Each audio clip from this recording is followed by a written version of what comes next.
বন্দি মেয়েদের সহজে বের করে আনা সম্ভব হবে না বোধহয়। তবে নিখোঁজ মেয়েরা ওখানকার কোনো খ্রিস্টানের ঘরে আত্মগোপন করেছে, তাদেরকে খুঁজে বের করে আনা আবশ্যক। আলোচনার পর সুলতান আইয়ুবীর কমান্ডো বাহিনীর সৈনিকদের ন্যায় একটি জানবাজ বাহিনী গঠন করার সিদ্ধান্ত নেয় খ্রিস্টানরা। বিচক্ষণ ও দূরদর্শী হতে হবে এ বাহিনীর প্রতিটি সদস্য। আরবি কিংবা মিশরি ভাষা জানা থাকতে হবে প্রত্যেকের। মুসলিম বেশে শোবক যাবে তারা, গিয়ে বলবে, খ্রিস্টানদের অত্যাচারে অতিষ্ঠ হয়ে আমরা কার্ক থেকে পালিয়ে এসেছি। শোবকে আটকে পড়া গোয়েন্দা মেয়েদের খুঁজে বের করে নিয়ে আসা হবে তাদের দায়িত্ব। বিভিন্ন জেল থেকে যেসব কয়েদিকে তাদের ইচ্ছায় সেনাবাহিনীতে ভর্তি করা হয়েছিল, এ বাহিনীতে আনতে হবে তাদেরকে, যারা শোবকে ছিল এবং শোবকের অলিগুলি যাদের পরিচিত। প্রখ্যাত ইতিহাস লেখক উইলিয়াম অফ টায়ার শোবক বিজয়ের পর্যালোচনা করতে গিয়ে খ্রিস্টানদের সমালোচনা করে বলেছেন, খ্রিস্টানরা সুন্দরী মেয়েদের দ্বারা মুসলমানদের দেশে গুপ্তচরবৃত্তি, নাশকতা ও মুসলমানের চরিত্র ধ্বংস করার প্রতি বেশি মনোযোগী ছিল। এর থেকে প্রমাণ পাওয়া যায় যে তাদের চরিত্রটা ছিল কত নোংরা। তারা মুসলমানদের কয়েকজন সেনা কর্মকর্তাকে হাত করতে সক্ষম হয়েছিল ঠিক, কিন্তু কোনো জাতি এবং তার সেনাবাহিনীর জাতীয় চেতনাকে ধ্বংস করা যে সহজ নয় তা তারা বুঝে উঠতে পারেনি। তাদের রূপসী মেয়েদের অপহরণ করে বিজিত অঞ্চলসমূহে ব্যাপক হারে নারীর সম্ভ্রমহানি ও গণহত্যা চালিয়ে সর্বোপরি নিরপরাধ মুসলমানদেরকে ধরে ধরে ব্যাগার ক্যাম্পে নিক্ষেপ করে খ্রিস্টানরা মুসলমানদের ক্ষতি করতে চেয়েছিল, কিন্তু ফল হয়েছে বিপরীত। এসব ঘটনা উল্টো মুসলমানদের জাগিয়ে তুলেছিল। প্রতিশোধ স্পৃহায় তারা আরও বিক্ষিপ্ত হয়ে উঠেছিল। কোনোভাবেই খ্রিস্টানরা তখন মুসলমানদের জাতীয় ও সামরিক চেতনাকে ক্ষুণ্ণ করতে পারেনি। মুসলমানের সারিতে কয়েকজন গাদ্দার তৈরি করে ইসলামের মর্যাদা ক্ষুণ্ণ করা যায় না কখনো। ঐতিহাসিকগণ আরও লিখেছেন, যখন খ্রিস্টানদের শোবক আক্রমণ করা ছিল একান্ত প্রয়োজন, যখন সুলতান আইয়ুবী ছিলেন সামরিক শক্তিতে দুর্বল, তখন কিনা খ্রিস্টানরা শোবক থেকে কয়েকটি মেয়েকে মুক্ত করার চিন্তায় ছিল বিভোর। সালাউদ্দিন আইয়ুবীর সামরিক দূরদর্শিতার প্রশংসা না করে পারা যায় না। সমরশক্তিতে দুর্বল হওয়া সত্ত্বেও তিনি খ্রিস্টানদের মনে আতঙ্ক সৃষ্টি করতে সক্ষম হয়েছিলেন। কৌশলের মারপ্যাচে আটকিয়ে তিনি খ্রিস্টান বাহিনীকে এদিক সেদিক বিক্ষিপ্ত করে দিয়েছিলেন। ফলে তারা বড় ধরনের কোনো অভিযান পরিচালনার সাহসই হারিয়ে ফেলেছিল। তাছাড়া মুসলিম বাহিনী ছিল দেশপ্রেম ও ইমানি চেতনায় উজ্জীবিত। খুদ পিপাসায় কাতর হয়েও যুদ্ধ থেকে পিছুপা হয়নি তারা কখনো। কিন্তু খ্রিস্টান বাহিনী ছিল এ চেতনা থেকে বঞ্চিত। তারা যখন তাদের কমান্ডারদের পিছুপা হতে দেখল, সঙ্গে সঙ্গে তাদের যুদ্ধ করার মনোবল হারিয়ে গেল। সাহস নিয়ে ঝাঁপিয়ে পড়লে আইয়ুবীর বাহিনীকে বিপর্যস্ত করা খ্রিস্টানদের পক্ষে কঠিন ছিল না, কিন্তু তখন তারা গুরুত্বপূর্ণ সামরিক অভিযান বাদ দিয়ে ক্ষুদ্র ক্ষুদ্র বিষয় নিয়ে ব্যস্ত হয়ে পড়েছিল। সেকালের খ্রিস্টান ঐতিহাসিকদের সুর টেনে দু তিনজন ঐতিহাসিক লিখেছেন যে সালাউদ্দিন আইয়ুবী লাগাতার 2টি বছর শোবক অবরোধ করে রেখে অবশেষে ব্যর্থ হয়ে ফিরে যান। সালাউদ্দিন আইয়ুবী ও নুরুদ্দিন জঙ্গির মধ্যে একটি ভুল বুঝাবুঝি তার কারণ। জঙ্গির উপদেষ্টাগণ তাকে তথ্য দেয় যে সালাউদ্দিন আইয়ুবী মিশরকে নিজের একচ্ছত্র অধিকারে রেখে ফিলিস্তিনেরও একক রাষ্ট্রনায়ক হতে চাইছেন। তার পরিকল্পনা, ফিলিস্তিন কবজা করে তিনি জঙ্গিকে ক্ষমতাচ্যুত করবেন। ঐতিহাসিক লিখেছেন, এ তথ্য পেয়ে নুরুদ্দিন জঙ্গি শোবক অভিমুখে সৈন্য প্রেরণ করেন। উদ্দেশ্য শোবকের সামরিক ক্ষমতা হাতে নেয়া। আইয়ুবীর সহযোগিতার নাম করে জঙ্গির বাহিনী শোবক এসে পৌঁছে, কিন্তু আইয়ুবী তাদের গোপন পরিকল্পনার কথা টের পেয়ে যান। গোয়েন্দা মারফত এ তথ্য পেয়ে সুলতান আইয়ুবী মনে প্রচণ্ড আঘাত পান এবং অবরোধ তুলে নিয়ে ভগ্ন হৃদয়ে মিশর ফিরে যান। তবে খ্রিস্টানরা নুরুদ্দিন জঙ্গিকে সুলতান আইয়ুবীর বিরুদ্ধে উস্কে দেওয়ার অপচেষ্টা করেনি যে তা নয়। সুলতান আইয়ুবীর পিতাও সেই অপপ্রচারে বিভ্রান্ত হয়ে পড়েন। আইয়ুবীর পিতা নাজমুদ্দিন আইয়ুবী দীর্ঘ পথ অতিক্রম করে হঠাৎ একদিন শোবক এসে হাজির হন। হঠাৎ পিতাকে দেখে তিনি বিস্মিত হয়ে পড়েন। ভাবলেন তিনি হয়তো পুত্রকে বিজয়ের মোবারকবাদ দিতে এসেছেন। পিতা পুত্রের সাক্ষাৎ হল। সুলতান বসা থেকে উঠে দাঁড়িয়ে সালাম মুসাহাফা করলেন, কিন্তু নাজমুদ্দিন আইয়ুব কোনো ভূমিকা ছাড়াই অত্যন্ত গম্ভীর কণ্ঠে বললেন, যে নুরুদ্দিন জঙ্গি আমার ন্যায় অখ্যাত অপরিচিত ব্যক্তির পুত্রকে মিশরের রাষ্ট্রনায়ক বানালেন, সে কি অজ্ঞ? তোমার পুত্র ব্যক্তিগত ক্ষমতার মোহে ইসলামী সাম্রাজ্যের অতন্দ্র প্রহরী নুরুদ্দিন জঙ্গির দুশ্মন হয়ে গেছে, এ কথাটাও শুনতে হলো আমাকে। যাও, নুরুদ্দিন জঙ্গির পায়ে পড়ে ক্ষমা নিয়ে আসো। বিষয়টি নিয়ে আলোচনা হলো। ভুল ভাঙল নাজমুদ্দিন আইয়ুবের। স্পষ্ট হয়ে গেল যে এটি খ্রিস্টানদের ষড়যন্ত্র ও অপপ্রচারেরই ফল। সুলতান আইয়ুবী তার বিশেষ দূত ও বিখ্যাত ফকি ঈসা এলাহকারীকে সঙ্গে নিয়ে পিতাকে বিদায় করেন এবং এলাহকারীর কাছে নুরুদ্দিন জঙ্গি বরাবর একটি পত্র দেন। সঙ্গে শোবকের কিছু উপহার সামগ্রীও দিয়ে দেন। সেই পত্রে তিনি লিখেছেন, মূল্যবান হাদিয়া শোবকের দুর্গ, তাও আমি আপনার পায়ে নিবেদন করছি। এরপর কার্ক দুর্গ পেশ করব ইনশাআল্লাহ। এ পত্রে সুলতান আইয়ুবী প্রচ্ছন্নভাবে নুরুদ্দিন জঙ্গিকে খ্রিস্টানদের নিত্য নতুন ষড়যন্ত্রের কথা স্মরণ করিয়ে সতর্ক থাকার পরামর্শ দেন। পত্রে সুলতান আইয়ুবী শোবকের বর্তমান পরিস্থিতি ও তার বাহিনীর অবস্থান বিস্তারিতভাবে তুলে ধরেন এবং কয়েকটি বৈপ্লবিক প্রস্তাব পেশ করেন। জঙ্গিকে তিনি লিখেন, দুশমন আমাদের ভূখণ্ডে জেঁকে বসে আছে, তারা যুদ্ধ করছে আমাদের সাথে। গভীর চক্রান্তের মাধ্যমে গাদ্দার সৃষ্টি করছে তারা আমাদের মাঝে। আমাদের অসামরিক নেতৃত্ব কেবল ব্যর্থই নয়, ইসলামী সাম্রাজ্যের জন্য বিরাট এক হুমকি হয়ে দাঁড়িয়েছে। অথচ ঘরবাড়ি ছেড়ে অনেক দূরে উত্তপ্ত বালুকাময় মরুভূমিতে জীবনের মায়া ত্যাগ করে আমরা শত্রুর সঙ্গে লড়াই করছি। আমাদের অকুতোভয় মুজাহিদরা লড়াই করছে আর জীবন দিচ্ছে। দিনের পর দিন না খেয়েও তারা যুদ্ধ চালিয়ে যাচ্ছে। খুদ পিপাসায় কাতর হয়েও থামছে না। শাহাদাতের পর কাফন পর্যন্ত জুটছে না তাদের। ঘোড়ার পদতলে পিষ্ট হচ্ছে তাদের লাশ। শৃগাল শকুনের খোরাকে পরিণত হচ্ছে তাদের মৃতদেহ। ইসলামের মাহাত্ম্য ও জাতির মর্যাদা তারা যতটুকু বোঝে আর কেউ বোঝে না। ইসলাম ও জাতির জন্য আমাদের অসামরিক শাসকবর্গের এক ফোঁটা রক্তও ঝরে না। তারা যুদ্ধের ময়দান থেকে বহু দূরে নিরাপদ প্রাসাদে ভোগবিলাসে লিপ্ত থাকে। অপরূপা সুন্দরী ও বাকচতুর নারী আর ইউরোপের মদ দিয়ে শত্রুরা তাদেরকে নিজেদের ভক্ত অনুরক্তে পরিণত করছে। দিন ইমানের সমুন্নতির জন্য আমরা জীবন দিচ্ছি, আর তারা কিনা দুশমনের হাতে ইমান বিক্রি করে আয়েশ করছে, শক্ত করছে কাফেরদের হাত। সুলতান আইয়ুবী আরও লিখেন, আমি ফিলিস্তিনের দোরগোড়ায় এসে পৌঁছেছি। সংকল্প নিয়েছি সমগ্র ফিলিস্তিন জয় না করে ফিরব না। আপনি অসামরিক নেতৃবর্গের উপর কড়া নজর রাখুন। আলেমদের বলে দিন যেন তারা মসজিদে মসজিদে এবং সর্বত্র এ ঘোষণা জানিয়ে দেন যে ইসলামী সাম্রাজ্যের খলিফা শুধু একজন, বাগদাদের খলিফা। এক খলিফার আনুগত্য মেনে চলতে হবে সব মুসলমানের। খুতবায় খলিফার নাম যেন কেউ উচ্চারণ না করে। আল্লাহ ও তার রাসূলের নামই আমাদের জন্য যথেষ্ট। খলিফা কিংবা তার কোনো গভর্নর বাইরে বের হলে রক্ষী বাহিনী ছাড়া কোনো সাধারণ মানুষ তাদের পিছনে যেন না হাঁটে, মাথা নত করে তাদের সালাম না করে বলে দিবেন।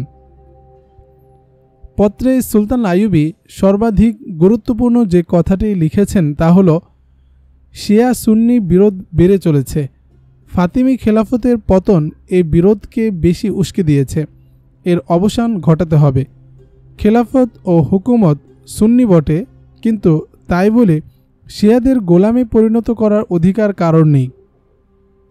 পত্রখানা নুরুদ্দিন জঙ্গির হাতে গিয়ে পৌঁছে। আইয়ুবীর প্রস্তাবলীর প্রতি তিনি পূর্ণ সমর্থন ব্যক্ত করেন।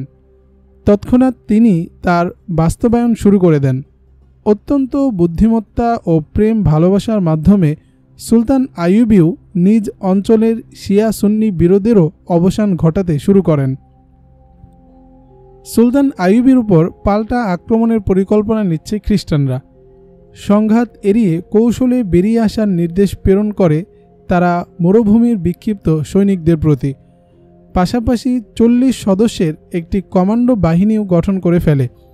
নির্যাতিত মুসলিম বেশে সবক প্রবেশ করে আটকে পড়া গুপ্তচর মেয়েদের বের করে আনবে তারা। সুলতান আইয়ুবীর অনুপস্থিতির সুযোগে খ্রিস্টানরা মিশরে তাদের নাশকতার কার্যক্রম জোরদার করারও সিদ্ধান্ত নেয়। দ্রুত সুদানি ও ফাতেমিদেরকে ঐক্যবদ্ধ করে কায়রো দখল করে নেওয়ার পরিকল্পনা আঁটে তারা। সবক ও কার্কের মধ্যবর্তী অঞ্চলে চলছে ব্যাপক রক্তপাত। এলাকাটি সম্পূর্ণ অসমতল। স্থানে স্থানে মাটি ও বালির উঁচু উঁচু টিলা। ঢুকে পড়লে বের হওয়ার পথ খুঁজে পাওয়া দুষ্কর। এ দুর্গম পার্বত্য অঞ্চলে ধুকে ধুকে মরছে যেমন খ্রিস্টানরা, তেমনি মুসলিম বাহিনীও। মুসলমানদের ভয়ে সবক থেকে পালিয়ে আসা বেসামরিক খ্রিস্টানরাও এখানে এসে পথ ভুলে মৃত্যুর কোলে ডলে পড়ছে। শূন্যে ঝাঁকে ঝাঁকে উড়ে বেড়াচ্ছে শকুনের দল। আনন্দের সীমা নেই ওদের। মানুষের গোশতে পরিপূর্ণ তাদের পেট। হিংস্র প্রাণীরা খাবলে খাচ্ছে নিহতদের লাশ। মরুভূমির কোথাও আছে খেজুর বাগান, আছে পানির ঝর্ণা। ক্ষুধপিপাসায় ক্লান্ত ও আহত অনেক মানুষ জীবন বাঁচাবার আশায় ছুটে আসছে ওখানে, কিন্তু জীবন নিয়ে আর ফিরে যেতে পারছে না একজনও। আম্মাদ হাশেমি মুসলিম বাহিনীর এক প্লাটুন কমান্ডার, বাড়ি সিরিয়া। খ্রিস্টানদের বিরুদ্ধে তার প্রচণ্ড ক্ষোভ। অন্যদের তুলনায় বেশি আক্রোশ তার ক্রুসেডারদের প্রতি। সঙ্গীরা জানে আম্মাদ এতিম, পিতা নেই, মা, ভাই বোন, আত্মীয় স্বজন কেউ নেই তার। কিন্তু নিজের এতিম হওয়ার বিষয়টি তার কাছে নিশ্চিত নয়, কারণ পিতা তার চোখের সামনে মরেনি। 13-14 বছর বয়সে বাড়ি ছেড়েছে আম্মাদ। শৈশবে খ্রিস্টানরা হানা দিয়েছিল তার শোবকের বাড়িতে। সেই লোমহর্ষক ঘটনাটি স্পষ্ট মনে আছে তার। তখন মুসলমানদের উপর অমানসিক নির্যাতনে মেতে উঠেছিল খ্রিস্টানরা। খ্রিস্টানদের নির্মম নির্যাতন চোখে দেখে বড় হয়েছে সে দেখেছে পিটিয়ে পিটিয়ে হাঁকিয়ে নিয়ে মুসলিম বন্দীদের বেগার ক্যাম্পে নিক্ষেপ করার দৃশ্য। হাঁটতে না পারার কারণে চোখের সামনে দুজন কয়েদির দেহ থেকে মস্তক বিচ্ছিন্ন করার এবং পিতামাতার সম্মুখে মেয়েদের তুলে নেওয়ার হৃদয় বিদারক ঘটনা মনে পড়লে এখনও সর্বাঙ্গ কাটা দিয়ে ওঠে আম্মাদের। শহরে খ্রিস্টানরা হঠাৎ নির্যাতনে মাত্রা বাড়িয়ে দিলে, মুসলমানদের অকারণে ধরে ধরে বেগার ক্যাম্পে পাঠাতে শুরু করলে, মুসলমানদের বাড়ি ঘরে হানা দিতে আরম্ভ করলে মুসলমানরা মনে করত এই বুঝি খ্রিস্টানরা কোথাও মুসলমানদের হাতে পরাজয়ের শিকার হয়েছে। এ অত্যাচার থেকে আম্মাদ হাশেমির ঘরও রক্ষা পায়নি। একটি বোন ছিল তার, বয়স 7-8 বছর, নাম আয়েশা। সে বোনটির কথাও মনে আছে তার। অতিশয় সুশ্রী ও ফুটফুটে মেয়ে। ঘরে ছিল তার পিতা, মা ও বড় এক ভাই। একদিন বাইরে খেলতে গিয়ে আয়েশা আর ফিরে আসেনি। নিখোঁজ হয়ে যায় মেয়েটি। সর্বত্র পাতি পাতি করে সন্ধান নিয়েও পাওয়া গেল না তাকে। অবশেষে এক প্রতিবেশী জানালো খ্রিস্টানরা ওকে অপহরণ করে নিয়ে গেছে। নগর প্রশাসকের কাছে ফরিয়াদ জানাতে গেলেন আম্মাদের পিতা, কিন্তু অপহৃতা মেয়েটি মুসলমান একথা জানতে পেরে গর্জে ওঠে প্রশাসক। বলে, তোমার এত বড় স্পর্ধা, শাসক সম্প্রদায়ের বিরুদ্ধে এত হীন কর্মের অপবাদ দিলে তুমি? কান্নায় ভেঙে পড়েন আম্মাদের পিতা। ভারাক্রান্ত হৃদয়ে ঘরে ফিরে আসেন তিনি। আরজির ফল জানালেন সকলকে। কাটা গায়ে নুনের ছিটা পেয়ে ব্যথায় ছ্যাদ জ্বলে ওঠে সবার মন। সোচ্চার হয়ে ওঠে তারা খ্রিস্টানদের বিরুদ্ধে। শাসক গোষ্ঠীর এ অত্যাচারের প্রকাশ্য প্রতিবাদ জানায় তারা। শাসক খ্রিস্টানদের বিরুদ্ধে মুসলমানদের প্রতিবাদ, এর নিদারুণ পরিণতির শিকার হতে হয় আমাদের পরিবারকে। সে রাতেই খ্রিস্টানরা হানা দেয় তাদের ঘরে, হত্যা করে আমাদের মা ও ভাইকে। নিজে পালিয়ে আশ্রয় নেয় এক প্রতিবেশী মুসলমানের ঘরে। সেই যে পালিয়ে আসা, আর ঘরে ফিরেনি আম্মাদ। কিছুদিন লুকিয়ে থাকার পর এক ব্যক্তির সহায়তায় সাবধানে অতি সন্তর্পণে শহর ত্যাগ করে আম্মাদ। এক কাফেলার সঙ্গে যোগ দিয়ে দীর্ঘ পথ অতিক্রম করে সিরিয়া পৌঁছে যায়। চাকুরি পেয়ে যায় এক ধনাঢ্য শিল্পপতির ঘরে। পরের ঘরে নকরি করে জীবন কাটাচ্ছে আম্মাদ। পাশাপাশি মানসিকভাবেও জাগ্রত হয়ে ওঠে সে। মনে তার প্রতিশোধের আগুন জ্বলছে দাউ দাউ করে। সৈনিকদের ভালো লাগে আম্মাদের। শিল্পপতির বাসার নকরি ছেড়ে তারও মন চায় সৈনিক হয়ে যুদ্ধ করতে। কিন্তু আপাতত সৈনিক হতে না পারলেও এক সেনা অফিসারের ঘরে চাকরি মিলে যায় তার। কাটে কিছুদিন। নিজের করুণ কাহিনী শোনায় অফিসারকে। সেনাবাহিনীতে ভর্তি হওয়ার ইচ্ছের কথাও ব্যক্ত করে তার কাছে। আম্মাদের দুঃখের কাহিনী শোনেন অফিসার, সান্ত্বনা দেন তাকে, উপদেশ দেন ধৈর্য ধারণের। মনের আশাও পূরণ হবে বলে আশ্বাস দেন তিনি। নিজ সন্তানের মতো বরণ করে নেন তিনি অসহায় আম্মাদকে। 16 বছর বয়সে অফিসার আম্মাদকে সেনাবাহিনীতে ভর্তি করে নেন। প্রতিশোধ স্পৃহায় ব্যাকুল হয়ে আছে আম্মাদ। 3-4টি লড়াইয়ে অংশ নেয়। অল্প কদিনে বীরত্ব ও প্রতিভা বিকশিত হয়ে ওঠে তার। এক যুগ পর এক বাহিনীর সঙ্গে আম্মাদকে পাঠিয়ে দেওয়া হয় মিশরে। সুলতান আইয়ুবীর সাহায্যে নুরুদ্দিন জঙ্গি প্রেরণ করেছিলেন এ বাহিনীটি। মিশরে কাটে তার 2 বছর। এবার তার মনের আশা পূরণ হওয়ার পালা। সবক অভিযানে অংশগ্রহণকারী সৈনিকদের তালিকায় আম্মাদের নামও এসে যায়। মরুভূমিতে খ্রিস্টান বাহিনীর উপর আক্রমণ পরিচালনাকারী মুসলিম বাহিনীগুলোর একটির কমান্ডার নিযুক্ত হয় সে। মনের ক্ষোভ প্রশমিত করার সুযোগ পেয়ে যায় আম্মাদ। এই সেই খ্রিস্টান বাহিনী যারা অপহরণ করে নিয়ে গিয়েছিল আম্মাদের 7 বছরের বয়সের নিষ্পাপ অবুঝ বোন আয়েশাকে। এই সেই ঘাতকের দল যারা নির্মমভাবে খুন করেছে আম্মাদের মা ও ভাইকে, যাদের ভয়ে নিজ বাড়ি ঘর ছেড়ে পালাতে হয়েছিল তাকে, যাদের নির্দয় নিষ্পেষণের শিকার হয়ে ধুকে ধুকে জীবন দিতে হচ্ছে সবকির নিরপরাধ মুসলমানদেরকে। খ্রিস্টান বাহিনী এখন প্রতিশোধ স্পৃহায় প্রজ্বলিত আম্মাদের বৈধ শিকার। অতীব বেপরোয়া হয়ে ওঠে আম্মাদ। খ্রিস্টান বাহিনীর জন্য এক ভয়াবহ গজব হয়ে আবির্ভূত হয় সে। দলের সৈন্যদের নিয়ে আহত ব্যাঘ্রের ন্যায় বারবার গেরিলা আক্রমণ চালিয়ে ব্যাপক ক্ষতি সাধন করছে সে খ্রিস্টানদের। অল্প সময়ে তার অশ্বারোহী গেরিলা বাহিনীর সুখ্যাতি ছড়িয়ে পড়ে সর্বত্র। তবু বুকের প্রজ্বলিত আগুন নিভছে না তার। শত্রুদের উপর এত প্রলয় সৃষ্টি করার পরও মনের ক্ষোভ তার প্রশমিত হতে চাইছে না, মিটছে না হৃদয়ের জ্বালা। 1 মাস পর আম্মাদের দলে মুজাহিদের সংখ্যা এখন 4 জন, তাকে সহ 5 জন। বাকিরা সব শহীদ হয়ে গেছে। এক রাতে এই 4 আরোহী আক্রমণ করে বসে খ্রিস্টান বাহিনীর 50 জনের এক প্লাটুনের উপর। সে এক অভাবিতপূর্ব দুর্ধর্ষ অভিযান। এক স্থানে তাঁবু গেড়ে রাতের বেলা অবস্থান করছিল খ্রিস্টান বাহিনী। গভীর ঘুমে আচ্ছন্ন তারা। পাহারাও দিচ্ছে বেশ কজন সান্ত্রী। রাত তখন দ্বীপ্রহর। 4 সঙ্গীকে নিয়ে বিদ্যুৎ বেগে ঘোড়া ছোটায় আম্মাদ।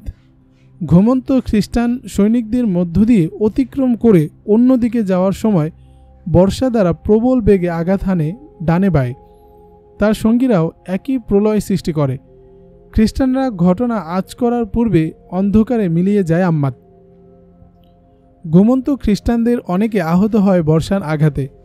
4-4টি ঘোড়ার পায়ে পিষ্ট হয়ে নিহত হয় বেশ কজন। সান্ত্রীরা অন্ধকারে তীর ছুঁড়ে ব্যর্থ যায় তাদের লক্ষ্য। কিন্তু মনে তৃপ্তি পেল না আম্মাদ। মোড় ঘুরে দাঁড়ায় সে। সঙ্গীদের থামায়, আস্তে আস্তে সরে আসে পিছনে। এতক্ষণে দুশমন সজাগ হয়ে গেছে তা একটু ভাবল না সে। সঙ্গীদের নিয়ে চলে যায় তাঁবুর নিকটে। দ্রুত ঘোড়া ছোটাতে নির্দেশ দেয়। অন্ধকারে ঘোরাফেরা করতে দেখা যায় শত্রু সেনাদের। দুদিকে সমান গতিতে আক্রমণ চালিয়ে শত্রু শিবিরের উপর দিয়ে তীর বেগে ছুটে যায় 5টি ঘোড়া। কিন্তু শিবির অতিক্রম করার পর এবার তারা 5 জন নয় 3 জন। তীরের আঘাতে খ্রিস্টানরা ফেলে দিয়েছে 2 জনকে। আম্মাদ আরও ক্ষিপ্ত হয়ে ওঠে, রক্তের তেজ বেড়ে যায় তার। সঙ্গী 2 জনকে ডেকে বলে, এক্ষুনি আমি এর প্রতিশোধ নিচ্ছি। সীমাহীন বেপরোয়া হয়ে ওঠে আম্মাদ। ঘোড়ার মোড় ঘুরিয়ে খ্রিস্টানদের সন্নিকটে এসেই আক্রমণ করার নির্দেশ দেয় সঙ্গীদের। তাদের ঘোড়াগুলো এবার ক্লান্ত, দুশমনও পূর্ণ সজাগ সচেতন। বেশ কিছুক্ষণ হত্যাযজ্ঞ চালিয়ে আম্মাদ সরে আসে পিছনে। দুশমনের মধ্য থেকে বেরিয়ে আসার সময় তার পিছন পিছন ছুটে আসে 2 অশ্বারোহী। তারা আম্মাদের সঙ্গী নয়, শত্রু সেনা। ধাওয়া করছে তাকে। অন্ধকারে পেছন থেকে হাঁক দিলে ঘটনাটি টের পায় আম্মাদ। সঙ্গী 2 জন পান করে শাহাদাতের অমীয় সুধা। 2 শত্রু সেনা চলে আসে আম্মাদের মাথার কাছে, হাতে তাদের তরবারি। আঘাত হানে আম্মাদের উপর। আম্মাদের হাতে বর্ষা। প্রথমবার শত্রুর আক্রমণ প্রতিহত করে ঘোড়ার মোড় ঘুরিয়ে দাঁড়ায় সে। মোকাবেলা করে 2 শত্রুর। তরবারির মোকাবেলায় বর্ষা। ঘোড়ার পিঠে বসে মুখোমুখি লড়াই করছে আম্মাদ।